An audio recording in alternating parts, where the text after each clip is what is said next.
আসসালামু আলাইকুম বন্ধুরা, একটি অসাধারণ বরেন্দ্রভূমিতে আসছি আজকে, যেটার একটি বড় একটা ইতিহাস আছে। যে ইতিহাসটা আপনাদের সামনে তুলে ধরবো আজকে চেষ্টা করতেছি। সো এটা একটা পুকুর, দিঘি, অনেক বড় দিঘি। যে পুকুরটা আসলে প্রায় অনেকেই বলে যে 100 বছর আগেকার একটি পুকুর, যার একটি ঐতিহ্য আছে। যে ঐতিহ্য বা গল্প, এই পুকুর নিয়ে অনেক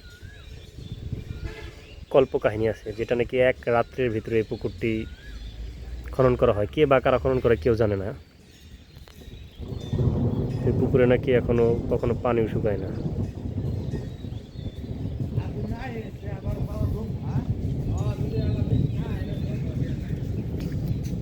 পাশেই আপনারা দেখতেছেন মাটির ঘরগুলা।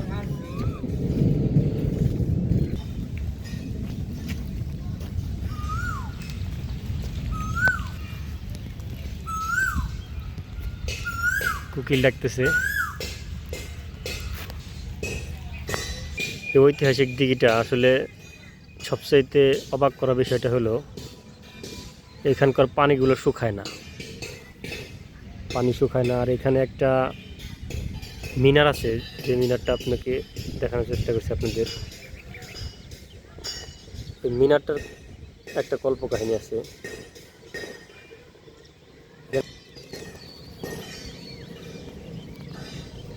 ওই নাকি এই পুকুরটা, অনেকে বলে উনি নাকি এটা খনন করছে, আবার অনেকে বলে এটা জিনেদের পুকুর। আসলে সঠিক করে কেউ বলতেই পারে না পুকুরটার ঘটনাটা কি।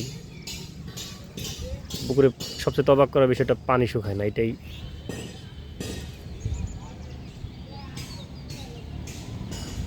তো এই পুকুরটিতে আপনারা আসতে চাইলে, এটা অবস্থিত কপালেশ্বর, মানে বিরজুলি বাজার থেকে 20 টাকা গাড়ি ভাড়া নেয়।